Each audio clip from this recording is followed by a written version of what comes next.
Heroine Pooja Hegde Bollywood ఆఫర్లతో busy అవుతోంది.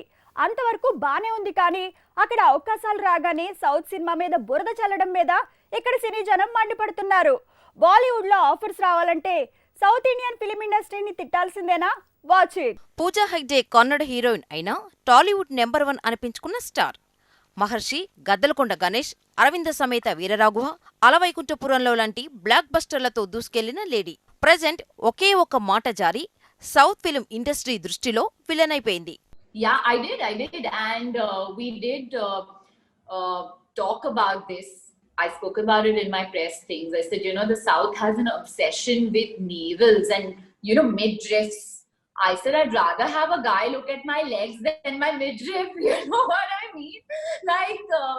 So I said, sometimes somebody said that, is it vulgar or something? I said, Pooja Hegde అంటే ఇష్టపడే youth ఇప్పుడు social మీడియాలో తన మీద కామెంట్ల వారు షురూ చేశారు. ఓ ఇంటర్వ్యూలో సౌత్ సినీ జనాలు హీరోయిన్ల నడుమ మత్తులో ఉంటారన్న కామెంట్ ఇప్పుడు పెద్ద దుమారమే రేపుతోంది. పూజా కామెంట్లకు కారణం బాలీవుడ్ ఆఫర్లే అన్న విమర్శలు కూడా పెరిగాయి. పూజా హెగ్డే ప్రజెంట్ ప్రభాస్తో రాధేశ్యామ్ మూవీ చేస్తోంది. అఖిల్తో మోస్ట్ ఎలిజిబుల్ బ్యాచులర్ మూవీ చేస్తోంది. ఇలాంటి టైంలో తనకి బాలీవుడ్లో సల్మాన్ ఖాన్ మూవీలో రణవీర్ సింగ్ కొత్త ప్రాజెక్టులో ఆఫర్ వచ్చింది. మరోసారి అక్షయ్ కుమార్తో జోడీ కట్టబోతోంది. అందుకే ఇప్పుడు తనకి సౌత్ గతంగా నథింగ్గా అనిపిస్తుందంటూ సదరన్ సినీ జనం కామెంట్లు చేస్తున్నారు. సౌత్ సినిమాలను తక్కువ చేసి మాట్లాడినా, ఇక్కడ జనాల టేస్టు మీద సెటైర్ వేసినా బాలీవుడ్లో ఆఫర్లొస్తాయా? గతంలో పూజా హెగ్డేలానే తాప్సీ కూడా దక్షిణాది సినిమాల మీద కామెంట్ చేసింది. దర్శకేంద్రుడు రాఘవేంద్రరావు మూవీలో నడుము మీద పండ్లు విసరటం మీద కామెంట్ చేసింది. అప్పట్లో అదో పెద్ద దుమారంగా మారింది. ముంబై గల్లీలో ఆఫర్లు లేక తికమకపడే మోడల్స్కు సౌత్లో సినిమాలు రాగాని దక్షిణాది ఫిల్మ్ ఇండస్ట్రీ అంటే ప్రాణం, ఇదో స్వర్గం అన్నట్టు మాట్లాడతారు. ఇక్కడ పేరొచ్చాక బాలీవుడ్లో ఆఫర్లు వచ్చినా సౌత్ను చిన్నచూపు చూసి బీటౌన్ పెద్దల్ని ప్రసన్నం చేసుకునేందుకు ఇక్కడ సినిమాల మీద బురద చల్లుతారనే కామెంట్లున్నాయి.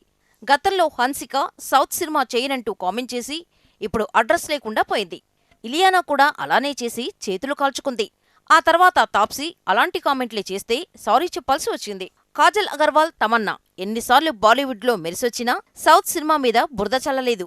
కానీ హన్సికా నుంచి ఇలియానా వాళ్ళకి లైఫ్ ఇచ్చిన సౌత్ సినీ ఇండస్ట్రీ మీద కామెంట్లు చేసి అడ్రస్ గల్లంతు చేసుకున్నారనే కామెంట్లున్నాయి. ఇక హిందీలో మెహంజోదారో లాంటి ఫ్లాప్తో డీలా పడ్డ పూజాకి హిట్లని పేరును తెచ్చింది సౌత్ సినిమానే, ముఖ్యంగా టాలీవుడ్. అలాంటి తెలుగు సినిమా మీద టాలీవుడ్ జనాల టేస్ట్ మీద కామెంట్ చేసి ఇప్పుడు వివాదానికి కేంద్ర బిందువైంది పూజా హెగ్డే. ఇప్పుడు తన తప్పు తెలుసుకున్నా ప్రయోజనం లేదు. సదరన్ ఫ్యాన్స్ మాత్రం తనని దూరం పెడుతున్నారు. సోషల్ మీడియాలో కామెంట్ల దాడి పెంచేశారు.